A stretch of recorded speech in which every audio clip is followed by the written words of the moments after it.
again, what I would say, though, here is the problem politically, is it doesn't stop him if he's indicted multiple times from running as a candidate. The Constitution allows that. It doesn't stop him even if he's convicted. Even if he's sent to prison, Donald Trump could continue to not only run as a candidate, actually be president.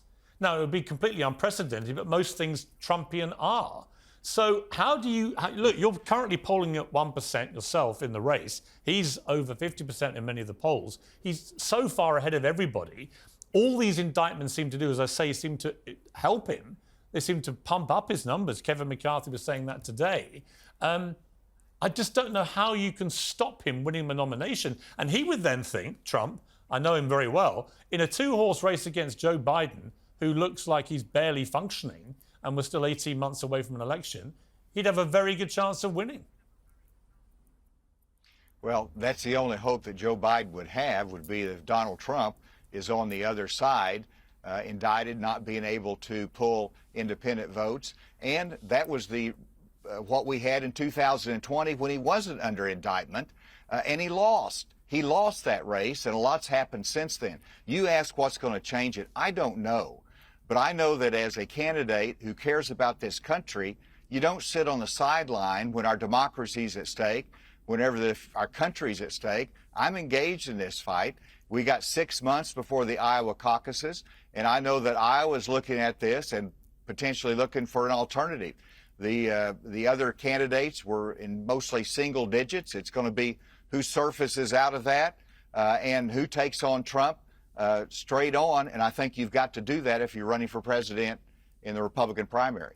There are two clips I want to play. One is Donald Trump when he talked about what he could get away with because of his popularity. And he talked about shooting someone on Fifth Avenue. Let's take a look. They say, I have the most loyal people. Did you ever see that? Where I could stand in the middle of Fifth Avenue and shoot somebody and I wouldn't lose any voters, okay? It's like incredible. Now, he was presumably joking, but actually, he's probably right now. It would look like he could almost certainly do what he said there, and it wouldn't move the needle at all. And secondly, I want to play a clip. This is of you being booed at the Turning Point Action Conference yesterday. Let's take a look at this.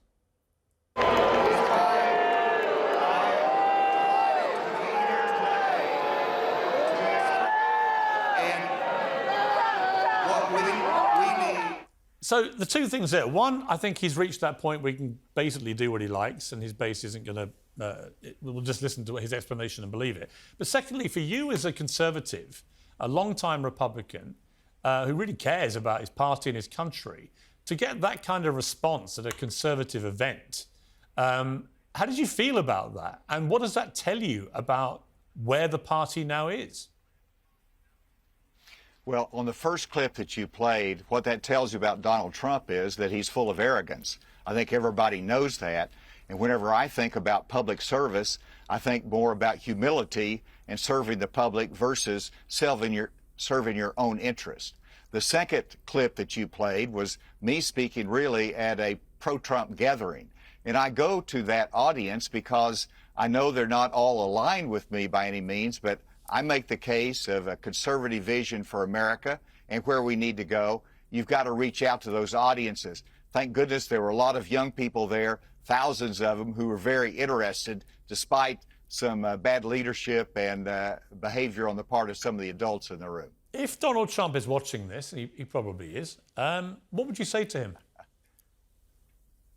Well, I would say step aside for the good of the country.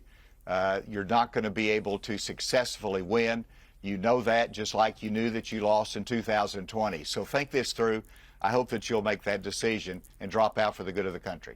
You know the problem, Asa Hutchinson, is that that's exactly what so many people told him in 2016. I remember. Everyone said, you haven't got a chance, drop out. And he just barreled on and he won the presidency. And I'm sure part of him's thinking, if Biden's the opponent, I've got every chance. Good point, and that's why if you're going to win the nomination, it's got to go through Donald Trump. We got to take it in the debates. We got to take it on the campaign trail and win. Governor, great to talk to you. Thanks for appearing on the show. I appreciate it.